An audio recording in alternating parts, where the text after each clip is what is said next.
தமிழகத்திலே தொடர்ந்து மக்கள் விரோத போக்கை கையாண்டு கொண்டிருக்கின்ற ஆட்சி திமுக ஆட்சி.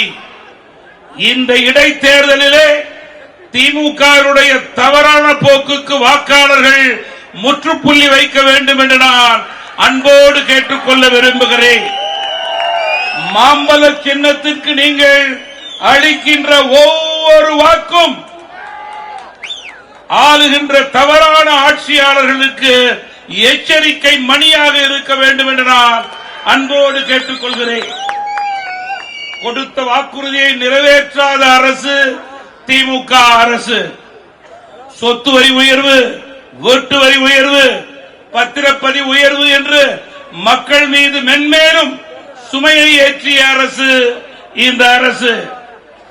மக்களுக்கு உரிமை தொகை கொடுப்பதாக மகளிருக்கு 1000 ரூபாயை காலையிலே கொடுத்து மாலையிலே அதே 1000 ரூபாயை டாஸ்மாக் கஜானாவிலே போடக்கூடிய திறமையான திராவிட மாடல் தான் இந்த திமுக அரசு என்பதை நீங்கள் மறந்துவிடக் கூடாது. 15 நாட்கள் கூட ஆகவில்லை, ஒரு துயர சம்பவம். கள்ளச்சாராயம், விஷச்சாராயம் 60 பேருக்கு மேல் இறந்த நிலையிலே இன்னும் தமிழகம் சோகத்திலிருந்து வெளிவரவில்லை.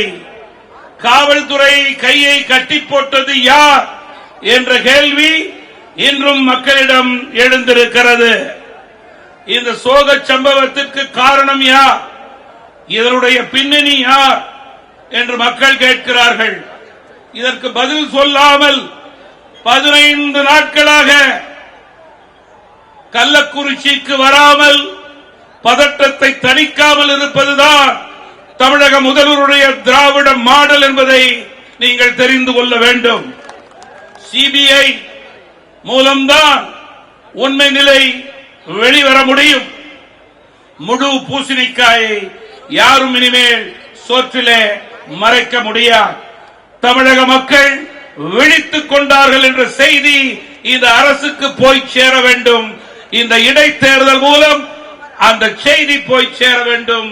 அதற்கு மாம்பழ சின்னத்திலே நீங்கள் வாக்களிக்க வேண்டும் என்பதை மறந்துவிடக் கூடாது. இன்றைக்கு தமிழகத்தினுடைய சட்டம் ஒழுங்கு சீர்குலைந்திருக்கிறது. கொலை, கொள்ளை, திருட்டு, செயின் பறிப்பு அதிகரித்துக் கொண்டு போகிறது. இது போதாது என்று ஒருபுறம் டாஸ்மாக் 24 மணி நேரமும் டாஸ்மாக் போதைப் பொருள், இளைஞர்கள் சீரழிந்து கொண்டிருக்கிறார்கள். இதற்கு மேல் கள்ளச்சாராயம், விஷச்சாராயம் என்று தமிழக கலாச்சாரத்தை கெடுத்துக் கொண்டிருக்கிற ஆட்சி திமுக ஆட்சி என்பதை வாக்காளர்கள் மறந்துவிடக் கூடாது. வாக்காளர்களே, பணபலம், ஆட்சி பலம், அதிகார பலத்தின் மூலம் இந்த கூட்டணியை வென்றுவிடலாம் என்று திமுக கூட்டணி நினைக்கிறது. இந்த தேர்தலிலே அதற்கு முற்றுப்புள்ளி வைக்க வேண்டியது நம்முடைய கடமை என்று நான் தேசிய ஜனநாயக கூட்டணியினுடைய தலைவர்களையும் தொண்டர்களையும் கேட்டுக்கொள்ள விரும்புகிறேன்.